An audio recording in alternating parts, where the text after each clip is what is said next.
talk, real talk, real talk, real talk, real talk.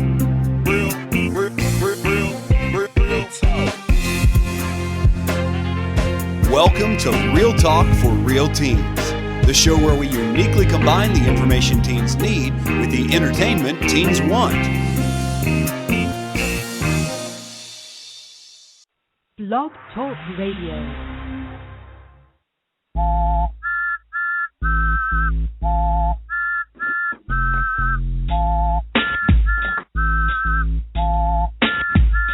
Welcome to Real Talk for Real Teens, hosted by Kim Creighton, or she's known by the people who know her best, Mama C. The show where we uniquely combine the information teens need with the entertainment teens want.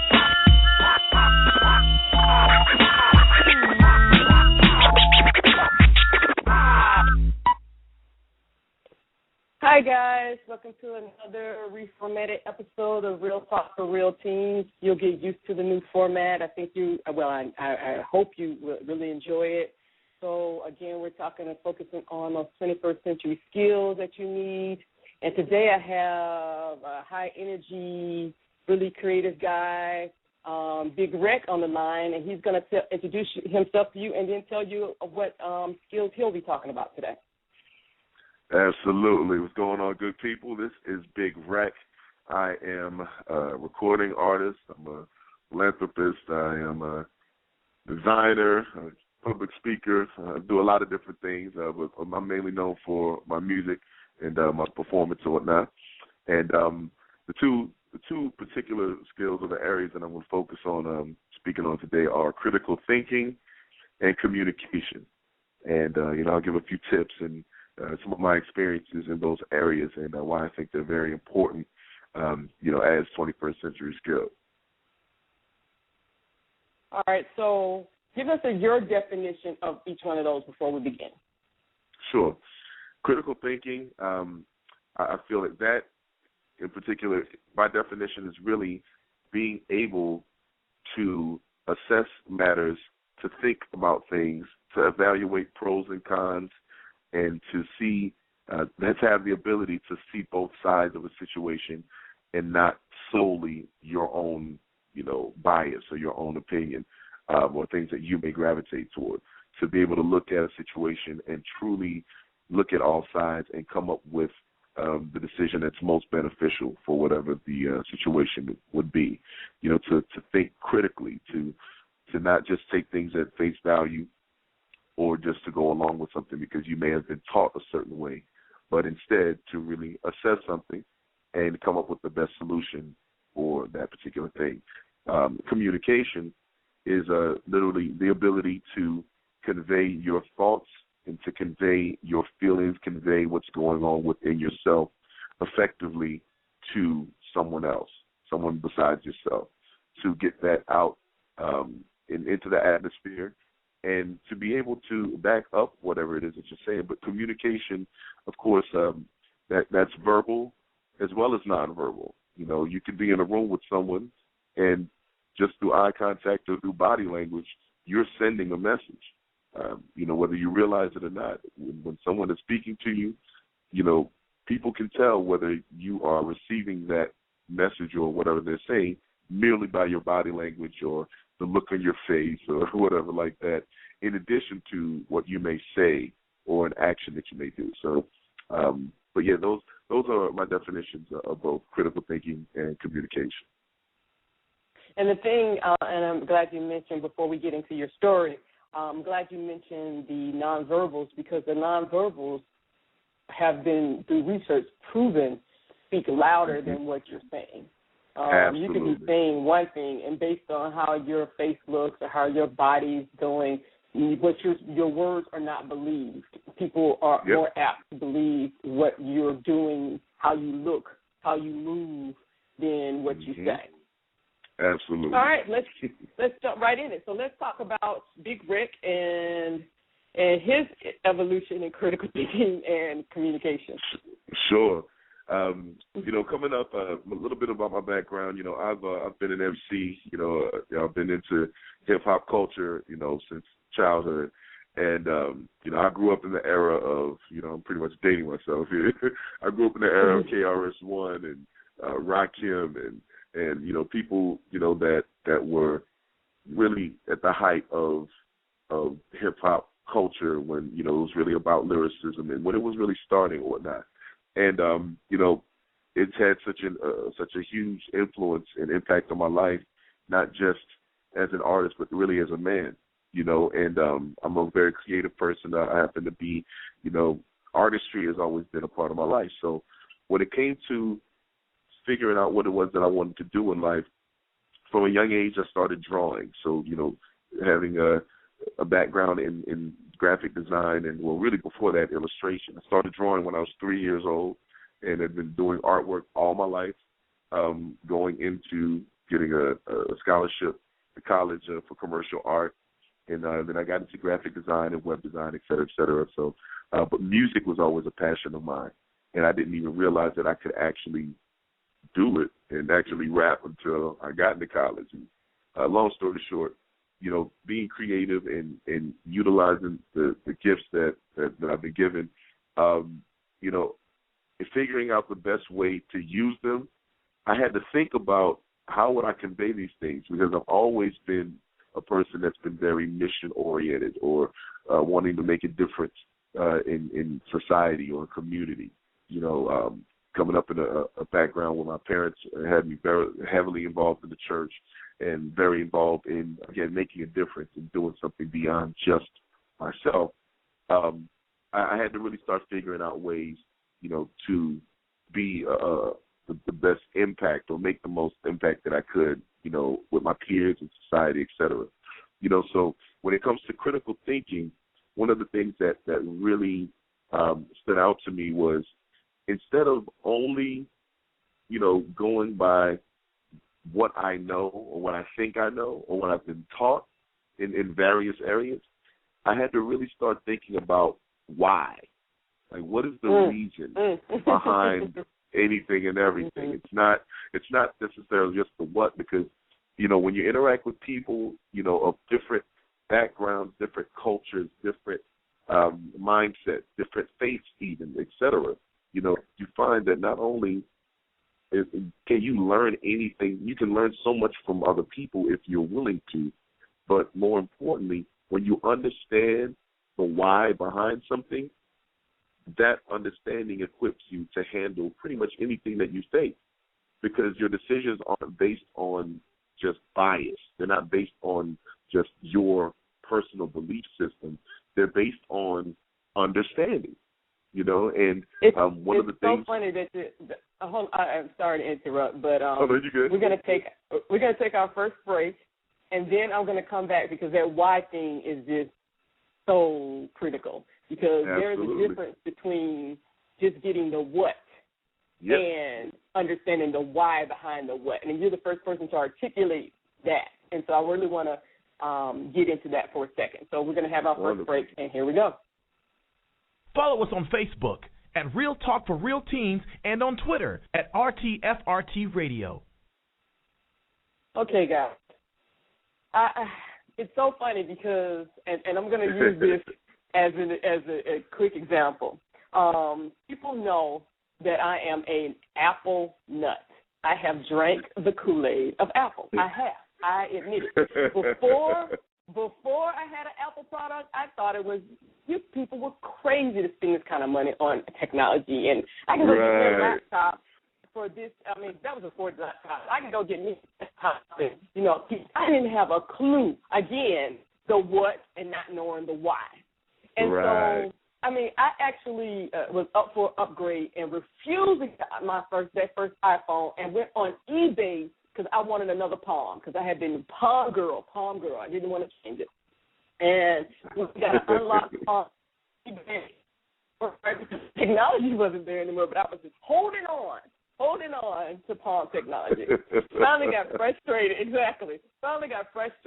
Went and got an iPhone. Oh my freaking God! The next week I went and got my The next week I went and got my MacBook Pro, and it was $2,500. Of course it was. but I can do again, it's the difference between the what and the why. Absolutely. And people don't get it because and I listen to the Apple promote, when they do their twice and biannual thing. I watch them. That's the only. I would never sit down and watch something for 2 hours about people telling me about technology, but they give you the why. Because when the Galaxy came out, everybody was like, "Oh, the iPhone is this, that, it doesn't have the big screen, da da da da." When you saw that April, I think it was April event for their developers, they explain why. Because the battery life that it takes. That's why they didn't do it. And so I find I'm just always just looking back and saying, you know what, you can do whatever you want to. But all my Apple products work together. They work seamlessly together. It's effective. They're very effective, not only in their marketing, but they have a plan. They have and a plan. And their customer service, no one can beat their customer. It's like the whole why behind it, the critical thinking part behind it. I so get it because I had to get beyond the price, or or other people who can't get beyond the bells and whistles. I mean, all these. It's like, those things are great, but it's about the why for you. For you, I'm running a business. When I'm doing this show, I use my laptop. I use programs that are already uploaded on my computer. I can make movies. I can do everything I need from this one device. There you go. It's and it's amazing because they understand that from a very core company belief system. Exactly. That's their culture. That's the culture. It's their culture. So when it comes to that, it's like how are we going to market this? How are we going to help people to see what it is that stands out about this? And they play to needs. In business, if you can meet a need, then you can be successful in business. If you can see a void that exists and meet that need and provide an answer or solution to that void, you can be successful in business. That's a very fundamental principle, not only in business but honestly in life. Exactly. So, going back to the Apple example, people will say, why don't they do this? Why did they change the ports?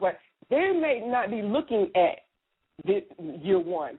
They may be looking at year 5, year 10. Right. And so everybody was all pissed because they couldn't get Flash on their iOS device. Flash is almost obsolete with HTML5. And so things are starting to exactly. And so it's like, again, with that critical thinking, not just seeing right in front of you, but having the forethought or the foresight, the future sight. Absolutely. To see maybe a few steps down the line. Yeah, it's like preventing having to rely on hindsight from a foresight position. Like, you don't have to wait until after something happens to have your epiphany, to be like, oh, wow, you know what, I see it clearly now. No, you can actually take time to evaluate, look at what's happened before you, look at what's come before you, look at what's going on, and look ahead and see, like, you know what, before I even get there, I can see where this person messed up or where this person did that. I think I could be more effective. Or there's a history of it. Exactly. Or there's a history of it. Because I want to give you an example of this before we move on to communication, because I think we're doing a great job of communication. But this is a great example of what you're talking about. Okay, the forestry department, everybody sees every summer about the wildfires and how much devastation and how much all this and how many resources they're using to fight fires. Well, if they were funded to forest, as clear forests and those areas as they should be, you wouldn't have that issue. You wouldn't have those. They would have the money, the resources, the people to cut back some of that dry brush, to burn it in a way that's safe so you have a fire line and all that stuff, instead of every summer half of the West Coast is burned down because Right. Yeah, and it's very consistent. It's very consistent. It's going to happen every year. It's going to happen every year. Amazing. So let's get into communication. Okay. Yeah, communication, I think this is something that I feel like needs to be one of the prime aspects of understanding for humanity, okay? Especially when it comes to relationships, whether that be, just, your typical interpersonal relationship with a peer. It could be in school, could be in with relationships as far as marriage, et cetera. I feel like when it comes to communication, this is everything. If you can't convey your thoughts effectively, you can't expect people to understand you. Oh, my God. Say that again, please. Oh, my God. Say it again. If you cannot convey your thoughts effectively, it is very unrealistic for you to expect that people can understand you. And one of the things... And I'm glad you used the word unrealistic. I'm glad. Go ahead. Yeah, because, there's a principle, there's a book that I've read that I would highly recommend to everyone. It's called 7 Habits of Highly Effective People. Highly effective people, yes. And 7 Habits of Highly Effective People. They absolutely. Have a teen version. And they have a teen version. Yes, they do have a youth version, exactly. So, when I say this is a book, I'm not even going to get into all the habits, but what I will say, there's one habit in particular, that really focuses on a principle that I think falls in line not only with communication but also with critical thinking. And what it's saying is to seek understanding more so than being understood. Okay? And the point of it, it's very simple. If you really stop. We're going to take another stop right there, Rick. We're gonna take this last little break because I want to get that mini concert plug in, and then we're going to talk about that because this is big. So give me a second. New or unknown music artists, we need you for the show. If you'd like your own mini concert, please send a request for information to realtalkforrealteens@gmail.com. Okay, get into it. Let's go. All right. Seek understanding more than being understood. In life, when we interact with people, when we first meet people, when there's discussions or even debates, most people have the tendency, because, by nature we're self-centered, not necessarily selfish, but we're self-centered by nature. We want our point to get out. We want people to understand what we're saying and to really know what we mean, and we're trying to get whatever out. Look, if you can develop the discipline and see the bigger picture in every situation and aim to understand what's going on and understand the point that someone else is making and understand the criteria, understand the playing field more than just being understood, then you'll be more effective in, number one, assessing whether your point is something that you should even share in that context or in that moment. Two, you'll be able to assess and look at the situation and know when you should say something and share your point. Because just because we have a point or we feel strongly about a point doesn't necessarily mean that it is the best solution. It doesn't necessarily mean that it's the most effective thing to even convey in a certain setting. You've got to be able to assess what it is before you communicate. A lot of times we just run off at the mouth, or just because we're passionate about something, it doesn't necessarily mean that is fitting for the situation, for the criteria, or for whatever the playing field may be. So, which ties back into what you were saying, that critical thinking, because if you're speaking or writing or dancing or whatever form of communication you're using, and if your intention is to be is for understanding, then you have the ability to engage your critical thinking to say, hey, what I'm about to say, what I really, really, really want to say, I need to bite my tongue on it, because that's going to take this conversation in a whole different direction than where I might want it to be. And by doing so, do I want to burn, as the old folks say, cut off my nose to spite my face? Right. You got to understand, like this, everything in life, it really does come down, to like relationships. Pretty much, that lays the foundation for most things, because I don't care what your personality is, what your temperament is. you're going to have to interact with people to make moves and to be productive in life. You have to. And if you're going to interact with people, let me stop right there. Let me stop you right there because I want to give a definition. Because when I say when I talk to young people and I'm talking about relationships, they always think I'm talking about boy girl or intimate. And I'm not. If you are in, even me, if you have a radio talk show and you just are one way and you have thousands of listeners, you are still in a relationship. Absolutely. So it's not just about romantic. Exactly. It's not about just about romantic. And here's the tip. When it comes to relationships, partnership, courtship, every ship, SHIP, has to do with more than one person. It has to do with more than oneself. Oh, Just think about it. Just think about it. With every ship, it has to do more than you. You're not the only person on a ship. You can't be. Any courtship, partnership, relationship, like all of these ships, it always deals with more than self. That's just something to keep in mind. Because if you're by yourself, because if we're going to use a visual, if we're talking about a ship, if you're by yourself, you're in a canoe or a kayak. You're not in a ship. Right. You're not in a ship. You know, it has to contain more than one person. Exactly. You're not. But it's something that's very real in life, and you have to be able to relate. You have to be, in order to relate to someone, you've got to seek understanding at some point if you want it to be effective. You can think that you know everything, and you can think that you can think you understand stuff just because of your prior experiences, and you may be very well versed in certain things. But you are always going to be learning. You will always have the capacity and the propensity to learn something if you are willing. And that's what's going to separate you from the bunch. And it's going to separate you from the next person. And that is one of the, I'm glad that you brought that up, because it's one of the things that has always gotten me in a position of receiving something from someone that that person had not intended to give me or even thought about. I have no issues talking with the head of an organization to down to the custodian.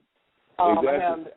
If President Obama, President George Bush, whatever, came to me and wanted to sit down and have a conversation, I would be able to do that. And that's because, and they would be able to give me, they were like, wow, I've gotten so many internships and jobs from people just because I'm not afraid to engage them in conversation, to communicate with them. And they see something, they're like, oh, I may not have thought of it that way. Oh, I think you might be good. I hadn't thought about giving you a job, and I think you might be good here. And that's one thing I want to tell young people. There are opportunities, again, with that critical thinking, there are opportunities out there that you don't even know about. It's true. And if you're able to communicate well, effectively, they just fall in your lap. It's very true. I've had several experiences likewise, where just being able to articulate a particular thought or engage in a discussion, and this would be someone who's not even in the discussion. They would just either eavesdropping or just kind of overhear something and just kind of observe it from a distance, and they'll like, excuse me, what's your name, sir? You know what I'm saying? Exactly. You're talking to people, and then all of a sudden they insinuate themselves in the conversation. You're like, where you come from? And one thing that I try to encourage young people with as well, and really all people that I come into contact with, this is a huge part of understanding yourself. Okay, everyone has different personalities. Everyone has different ways of doing things, etc.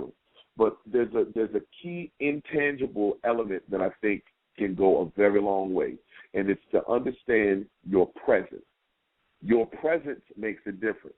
A lot of times, when someone walks into a room, you sense their presence without them having to say a word, without seeing them or necessarily seeing what they're wearing, or you know how people are like, yeah, man, this dude looks like money. He looks like he got money. That person could be broke, But you may sense a presence about them that will intrigue you and push you to be like, yo, who is this dude? Like, what? Who is? And that goes back to.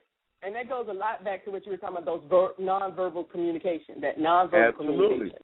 Because when I was growing up, I've always had this sense, and until I had the knowledge to be able to articulate it, but I always had a sense. I was to go into a room or be in a room, and somebody would come in, and I would either like, I don't think I want to be around that person, and I can never explain why. And so it was always one of my friends or something who would get involved with this person, be a business relation, a romantic relationship or what otherwise, and maybe 3 months, 6 months down the road, and they're like, how did you know? I was like, I did not know, but you proved my point. There was something about that person that they didn't even speak to me, but I was like, nah, I'm good. Everything, there's another nugget. Everything in life stems from energy. Everything.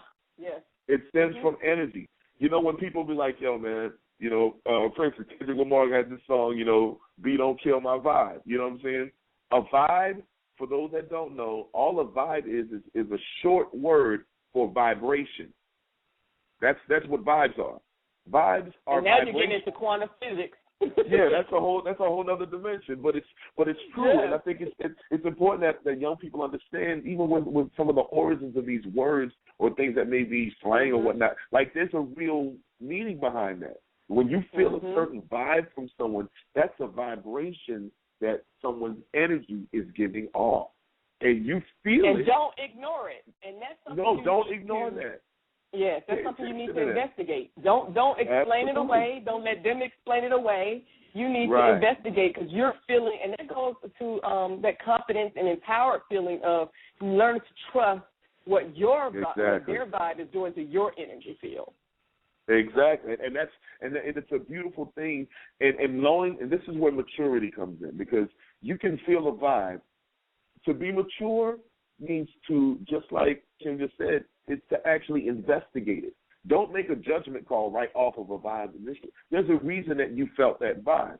So figure out that reason before you jump to a conclusion, because that vibe may have been given off because that person walked in and was having an incredible day, like a bad day. They could have walked in right after having a car accident or finding out that their cousin died, and they're walking in very heavy and are giving off energy based on what their emotions and stuff, what's going on. You don't know what that's coming from.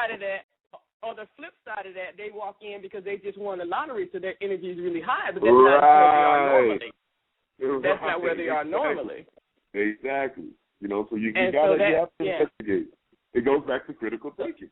You know? Oh, exactly. And so I'm glad you brought these two together. And so as we close, can you give us 3 tips on how to develop these skills? Okay. 1, read. Reading. And I'm saying this as somebody who hasn't been, I've always been an advocate of it, but I've never been one that was always in the books and stuff. But the older I'm getting and the more steps I'm taking in life, I'm finding that reading is so imperative to both critical thinking and to communicate, because you can actually convey thoughts when you can assess things properly. Reading helps with all of that. So my first tip is to read. Secondly, listen, okay? Not just hear, listen, okay? There's a difference between hearing something and listening. I can hear everything that's going on if I just kind of like, I'm just sitting there oblivious to what's going on. You can still hear things. But when you're listening, that takes a focused effort to concentrate on what it is that you're hearing, okay? So first, read. 2, listen.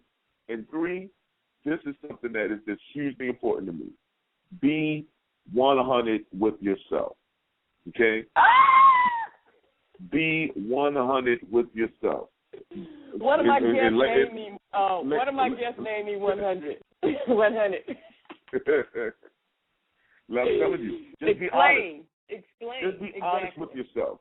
When you can just be bluntly honest with yourself, and I'm talking about regardless of what's going on, regardless of the opportunity in front of you, regardless of whether this means you're going to be promoted or demoted or whether you – no. Forget all of that. On a very fundamental, basic level, just be honest with yourself. If you can be honest with you, then I think that's going to help you to develop and mature and grow into the person that you're striving to be. Read, Well, listen, be honest with yourself. and also, I want to throw back in there 7 Habits of Highly Effective Yes, and it's indeed. people, but they also have 7 Habits of Highly Effective Teams.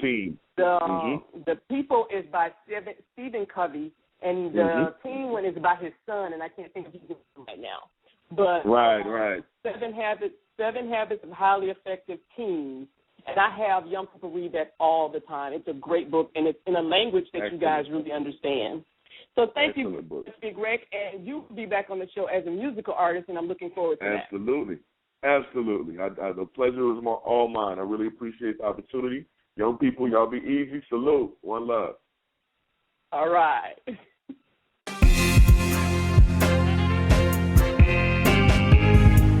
Thank you for listening, and join us every Sunday through Thursday at 8 p.m. Eastern for more Real Talk for Real Teens.